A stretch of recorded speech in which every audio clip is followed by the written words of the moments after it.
सुहानी मिर्जापुर गांव में रहने वाली एक सीधी साधी लड़की थी, जिसके चलते उसने ज्यादा पढ़ाई नहीं की। वो 12वीं पास थी और उसके गांव में कोई कॉलेज नहीं था, इसलिए वो आगे की पढ़ाई नहीं कर पाई। सुनिए, अपनी सुहानी के लिए शहर से एक बहुत अच्छा रिश्ता आया है। लड़का अमीर घर से है। अपनी सुहानी वहाँ बहुत खुश रहेगी। ठीक है, बात आगे बढ़ाओ। कुछ समय बाद रियांश नाम का लड़का सुहानी को देखने आता है। देखने दिखाने की रस्में होती हैं और सबकी सहमति से दोनों का रिश्ता पक्का हो जाता है। रियांश एक बहुत बड़ा बिजनेसमैन था। वो अच्छा खासा पढ़ा लिखा था और वो चाहता था कि उसकी शादी एक अच्छी खासी पढ़ी लिखी लड़की के साथ हो, लेकिन उसकी माँ हमेशा से ही गांव की सिंपल लड़की चाहती थी, जिसके चलते उसने सुहानी से शादी के लिए हाँ कर दी। शादी कर सुहानी अपने ससुराल आ गई। फिर एक रोज, सुहानी, शाम को हमें एक पार्टी में जाना है। मेरे एक दोस्त की एनिवर्सरी है। ठीक है, मैं तैयार रहूंगी। शाम को दोनों पार्टी में जाते हैं, लेकिन जल्द ही वहाँ से लौट आते हैं। ये देख सुहानी की सास सुजाता कहती है, अरे क्या हुआ बेटा, तुम लोग अभी तो पार्टी के लिए निकले थे और तुरंत वापस आ गए। सब कुछ ठीक तो है ना? ये बताओ तो, आपको माँ इस गवार लड़की से शादी करने से पहले सोचना चाहिए था ना। कहाँ मैं इतना पढ़ा लिखा और कहाँ ये 12वीं पास। जहाँ जाओ वहाँ पढ़ाई के नाम पर मेरी बेइज्जती होती है। रियांश गुस्से में बोले जा रहा था और सुहानी रोए जा रही थी। तभी ये सब देख सुजाता पूछती है, बेटा ऐसे क्यों बोल रहा है? पार्टी में खाने पीने की जगह क्या बहू का सर्टिफिकेट मांगने लगे थे सब, जो तू इतना भड़क रहा है? माँ, कौन कितना पढ़ा लिखा है ये जानने के लिए सर्टिफिकेट की कोई जरूरत नहीं होती। इंसान का नेचर और उसके टॉकिंग से ही पता चल जाता है कि कौन कितना पढ़ा है, कौन कितना नहीं। अच्छा, तू कहना क्या चाहता है कि कम पढ़े लिखे लोगों को ये सब तहजीब नहीं होती? इसका मतलब तब तो मेरा भी टॉकिंग ऑफ वे, यानी मेरा भी बोलने का तरीका बता देता होगा कि मैं 5वीं पास हूँ। माँ, ये क्या बात हुई? तुम हर चीज में अपने आप को बीच में ले आती हो। मैं यहाँ आपकी बात नहीं कर रहा हूँ, बल्कि अपनी लाइफ पार्टनर की बात कर रहा हूँ, जिसे चुनने में आपने बहुत बड़ी गलती करी है। सब दोस्तों के सामने मेरा मजाक बनाकर रख दिया, जिससे देखो इसे देखकर यही पूछता है कि तेरी बीवी कितनी पढ़ी लिखी है। तुझे लोगों का क्या करना है?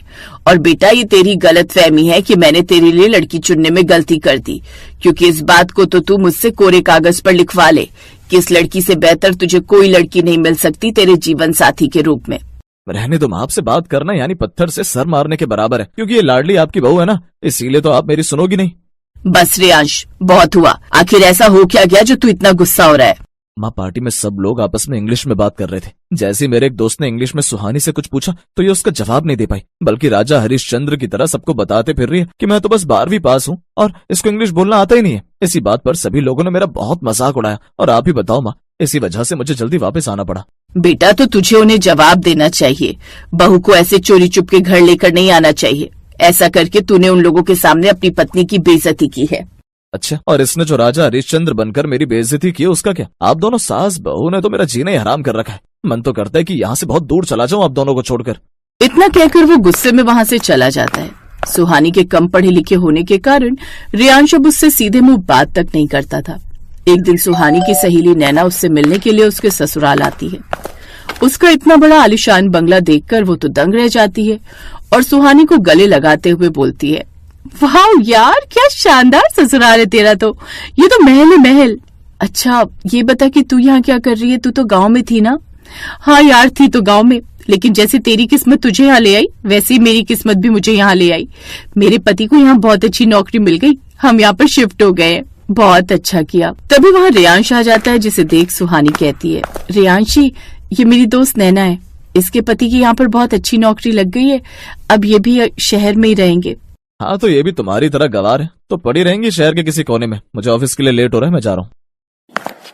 सुहानी, मुझे लगता है तेरे और तेरे पति के बीच में कुछ ठीक नहीं चल रहा। किस तरह से वो बात करता है तुझसे? अगर कोई प्रॉब्लम है तो मुझे बता सकती है, आखिर बात क्या है? ये सुनकर वो जोर जोर से रोने लगती है।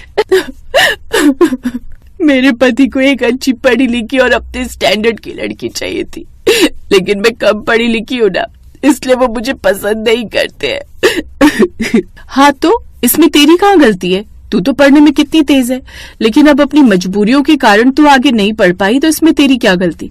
और अगर तेरे पति को तेरे कम पढ़े लिखे होने से इतनी तकलीफ है, तो तुझे कॉलेज में पढ़ाई लिखाई वापस से शुरू क्यों नहीं करवा देता है? क्योंकि अगर मैं अब कॉलेज जाऊंगी तो इनको लगेगा कि इनका स्टैंडर्ड और ज्यादा गिरा रही हूँ। और वैसे भी मेरी सासू माँ को ज्यादा पढ़ी लिखी लड़की नहीं चाहिए थी। उन्हें लगता था कि ज्यादा पढ़ी लिखी लड़की अगर घर में आएगी तो घर संभालने की जगह घर को तोड़ देगी। ओफो, कब तक तू दूसरों के बारे में सोचती रहेगी?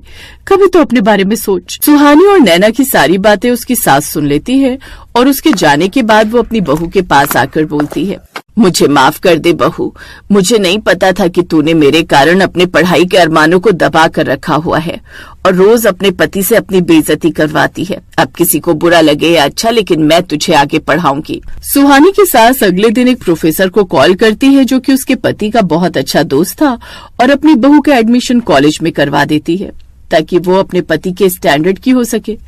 लेकिन रेयांश इस बात से अनजान था। अगले दिन सुबह सुहानी ने जल्दी उठकर सबका नाश्ता बनाया और भगवान के आगे दिया जलाकर बोली, हे भगवान, आज मेरा पहला दिन है शादी के बाद कॉलेज में, सब अच्छा कर देना। उसकी सास आई और मुस्कुराकर बोली, सब अच्छा ही होगा बहू, और हाँ, लंच बॉक्स लेती जा, भूखी मत रहना। उसकी सास ने उसके सर पर हाथ फेरा और कहा, बहू पढ़ाई पूरी कर, सपने पूरे कर और अपने पति को दिखा दे कि जब एक औरत कुछ ठान लेती है तो वो कुछ भी कर सकती है। जी माँ जी। सुहानी अपनी सास के पांव छूती है और कॉलेज चली जाती है। कॉलेज में उसका पहला दिन था जहाँ वो थोड़ी डरी सहमी थी, लेकिन जल्द ही वहाँ उसके अच्छे दोस्त बन गए। ऐसे ही दिन बीते। फिर एक दिन रेयांश अपने दोस्त के भाई को अपनी बीवी रिया के साथ देख लेता है और उसके पास जाकर उससे बोलता है, तेरे साथ वो लड़की कौन थी, क्या तू उसे जानता है? हाँ भाई जानता हूँ, ये मेरे साथ ही कॉलेज में पढ़ती थी। कुछ दिन पहले इसने एडमिशन करवाया, नेचर वाइज से बहुत अच्छी है। देख तू इस लड़की से दूर रह। लेकिन क्यों भाई, अगर मैं इस लड़की के करीब जाता हूँ तो आपको क्यों दिक्कत हो रही है? दिक्कत तो उसके पति को होनी है ना। अबे मैं ही हूँ उसका पति। आगे से तू अगर इसके आसपास भी दिखाई दिया ना तो मुझसे बुरा कोई नहीं होगा, निकल यहाँ से। वो गुस्से में घर आता है और अपनी माँ और पत्नी को बुलाकर बोलता है, माँ आपको पता है आपकी बहू आपसे चोरी छुपे कॉलेज जा रही है। जरा इनसे पूछिए कि इस उम्र में कॉलेज जाने की जरूरत क्या पड़ गई इन्हें? किसने कहा था बहू को कॉलेज जाने के लिए? इसे मैंने कहा है, यहाँ तक कि इसका कॉलेज में एडमिशन भी मैंने ही करवाया है। पहले इसने मेरी कम बेइज्जती करवा दी है क्या? अब लोग आपको ये बोलकर चढ़ाएंगे कि इस उम्र में आपकी बहू कॉलेज जा रही है। जिसको नहीं भी पता होगा ना, उसे भी पता चल जाएगा कि आपकी बहू कम पढ़ी लिखी है। मुझे लोगों की बातों से कोई फर्क नहीं पड़ता और मैं इसे कॉलेज जरूर भेजूंगी। अगर इसे पढ़ाई करने की इतनी इच्छा होती तो वो 12वीं पास करने के बाद घर में नहीं बैठी होती, बल्कि आगे कॉलेज की पढ़ाई पूरी करती, जो आप इसे अब इस उम्र में जबरदस्ती करवा रही हैं। चुप कर। ये बेचारी तो आगे पढ़ना चाहती थी, लेकिन इसके गांव में कोई कॉलेज नहीं था और शहर भेजकर पढ़ाने की इसकी माँ बाप की हैसियत नहीं थी, और ये बेचारी तो शायद यहाँ भी चुप रह जाती, लेकिन इसने ये कदम तेरे लिए उठाया है। साथ ही इसने इंग्लिश क्लासेस लेनी भी शुरू की है ताकि तुझे समाज के सामने शर्मिंदगी ना हो। ये सुनकर रियांश को बहुत बुरा लगता है और उसे अपने बर्ताव पर बहुत ही शर्मिंदगी भी महसूस होती है। अब वो उसकी आगे की पढ़ाई करवाने में उसका साथ देता है। सुहानी भी दिल लगाकर पढ़ती है और पूरे कॉलेज में टॉप करती है। लड़की की शादी उसके सपनों का अंत नहीं होती, बल्कि एक नया मजबूत अध्याय होती है, अगर परिवार उसका साथ दे।